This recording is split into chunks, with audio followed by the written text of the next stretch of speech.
There's less than 1 week to go before the 2020 election, and we're seeing record numbers of early voters, especially among battleground state voters. What are the final polls saying, and what do they mean for this election coming up? David, let me ask you. I've got David Lamb with me, of course. He's been a regular on the show talking about the polling. Break it down. National polls, state polls. Everybody gets, you know, they don't understand that the state polls really matter. The battleground states really do matter. Yeah, that's where the race is going to be won and lost.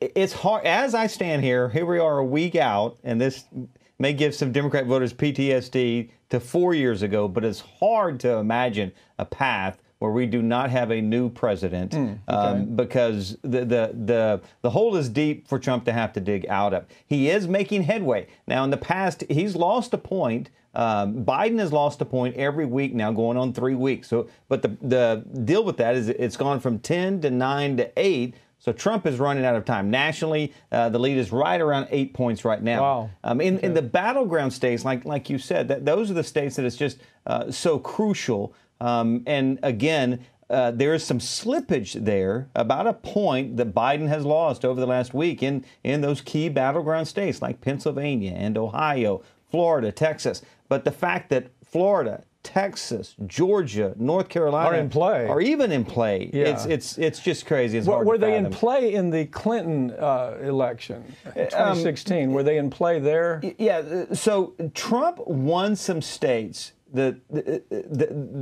blue wall. There was supposed to be a blue wall in the Michigan and Minnesota, Pennsylvania, Ohio, that middle section of the state, that Trump won those states. So Clinton did do well there, but not nearly, though, Pat, to the numbers of what Biden is. I mean, some of these numbers in Michigan, Biden has an 8-point lead, Minnesota a 7-point lead.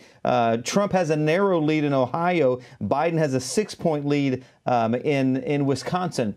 Much larger than Clinton was ever able to get. So these people who went to bed during the Clinton-Trump race and woke up and said, "Oh my God, what just happened?" Right. That's likely to be that's less likely to be the scenario here. It is for a number of reasons. It always hinges on who turns out, right?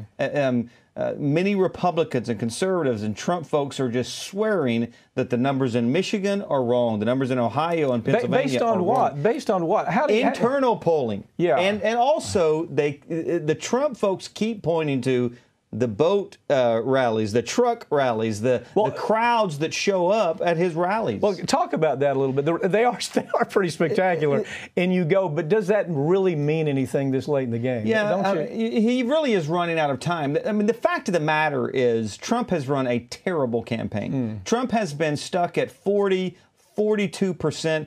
That's what got him elected. He has not expanded that base at all, and that goes against all the conventional wisdom of politics. You have to grow your base. You have to go beyond those folks who love Trump and the evangelical base. But he has lost with seniors. He's lost with those suburban women and so many different groups. Is there any truth to the fact that he's also losing with elderly kind of voters? I mean, you hear two sides of that argument.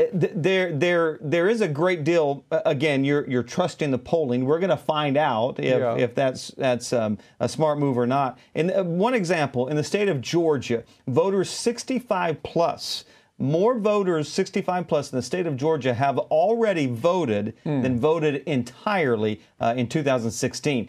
And it is believed that by 60 to 70% of those are voting for Biden. That's an indication that President Trump has lost those 65 plus voters that really turned out for him. So you go through all the demographics.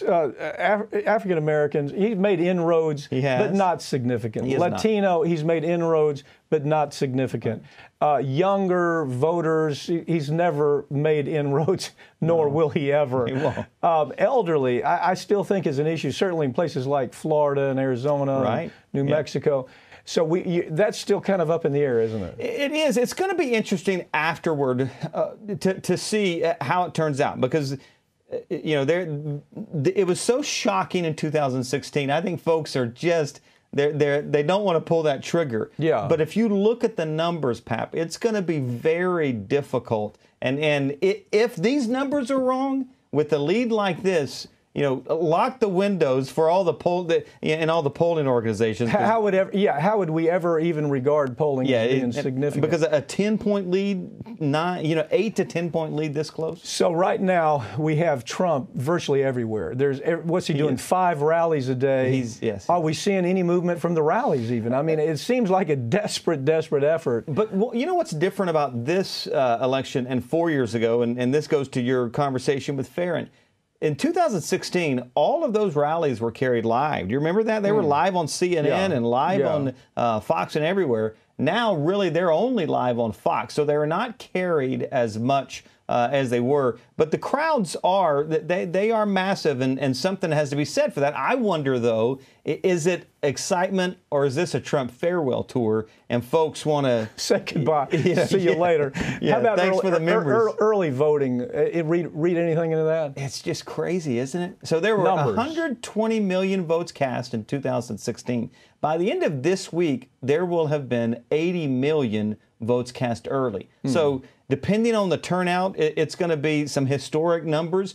You are seeing some real surges in African American voters and the millennial voters who traditionally oftentimes have not turned out as much. There are signals and signs that those two bases and some of those bases that really have to turn out for Biden are showing up. The question that's out there is, Trump has kind of been anti the whole COVID thing's a conspiracy. Are the Trump voters waiting until Election Day, and will they be so jazzed? Yeah, I'm not buying that. Again, I repeat, it's hard for me to imagine a scenario, and I've tried to run the numbers in a number of different ways where Trump's going to pull this out. David Lamb, thank you for joining me. Thank you.